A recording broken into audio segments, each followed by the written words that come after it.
Berapa kos nak buka bisnes money exchange? Oh, bisnes money exchange ni bukan mudah tau. Bisnes ni dikawal oleh Bank Negara Malaysia dan juga lesen dia memang ketat. Bukan terus register SSM, boleh terus buka bisnes. Kalau nak buka kios money exchange, benda pertama sekali kena ada money exchange license. Sebab money exchange ni dikira sebagai financial business, bukan bisnes yang biasa. Let's say part legal semua dah settle, apa kos-kos yang terlibat untuk set up satu kios money exchange?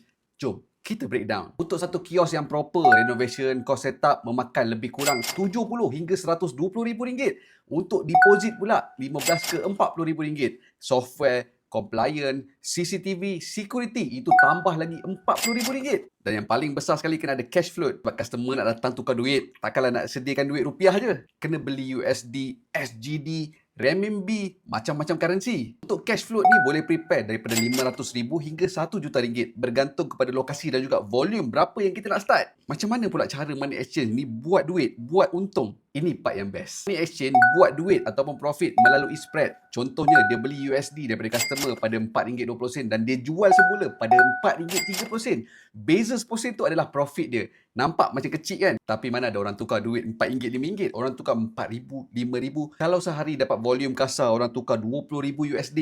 Dekat situ saja dah ada profit RM2,000 lebih. Belum tolak sewa, staff dan juga OPEX yang lain. Sebab margin kecil, so dia main volume. Lagi ramai orang tukar duit, lagi besarlah dia punya keuntungan. Lagipun sekarang ni orang dah pandai. Diorang akan compare rate tu dekat internet dulu. Ada pula yang gunakan Wise. Tukaran mata asing tu tak ada orang nak tukar. Ke modal tu terduduk lama lah kat situ. Bisnes ni memang risiko dia sangat besar. Kena banyak simpan cash reserve macam-macam currency. Ada juga risiko duit palsu. Risiko kena scam pun tinggi. Jadi kalau nak start fresh business money exchange ni, saya rasa kena banyak joint venture dengan company-company yang dah establish. So, macam mana? Nak buka business money exchange tak? Ataupun nak buka business lain? Siapa yang kita patut breakdown untuk next video?